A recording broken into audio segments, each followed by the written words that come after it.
So today I thought I'd give you a quick update on having lived with the Shoei Glamster for the last maybe 4 or 5 months.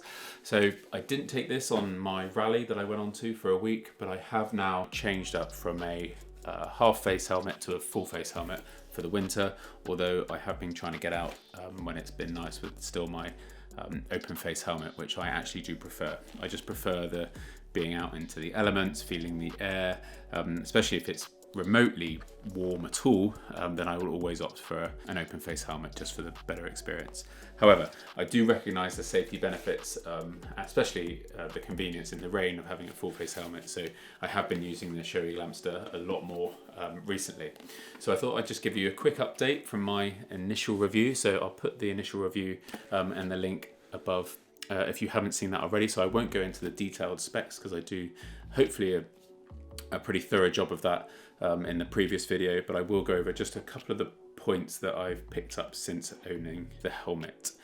So the good points is that it's very, very good in the rain. It doesn't leak at all. So I've been in pretty torrential rain with the helmet, and it doesn't leak at all through the tops or even through the vents. So this top vent you can shut on and shut off, and the vents at the bottom here are just maintained, are permanently open.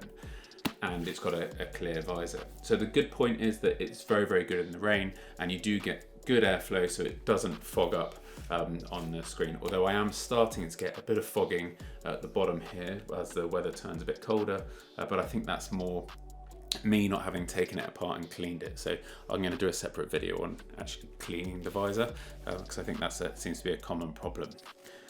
A couple of the points that don't really suit me, and a couple of the elements of the helmet that don't really suit me are when I've got the helmet on, I keep reaching for the button here instead of here for the visor, and you have to pull quite solidly to unclip that and to lift it up. So it does have, which is quite good, the ability to crack it open just a small amount, so you do get a bit more extra airflow should you wish to, but that piece which you can hear locks really nicely, but getting that up using my right hand is very difficult because sometimes I've got my hand depressing the clutch rather than being neutral at traffic lights, which is probably a bit of a no-no, but I tend to try and use my right hand. I don't know if that's the same for others. So just a minor inconvenience point for me. The second big issue for me was the visors. So when I bought the Shoei Glamster, I knew it had a clear visor. I was hoping that they were going to bring out different forms of the visor, either a mirrored or the darker visor, or a yellow visor for fog. But to date, I can only find one company that's brought out a much darker visor, and that's £50. So completely understand why they're taking advantage of the market there, which I would do as well if I was in their shoes. But I'm pretty disappointed that they haven't come up with the different types of visors for the Shoei Glamster, which is a little bit annoying. So that's really it. That's just a quick update. The helmet has been excellent. It's been my first ever full face helmet, but I do think that for the price, it's sort of £350 to £400 still, that there may be better options going forward for me personally, and I would like to be able to change the visor out.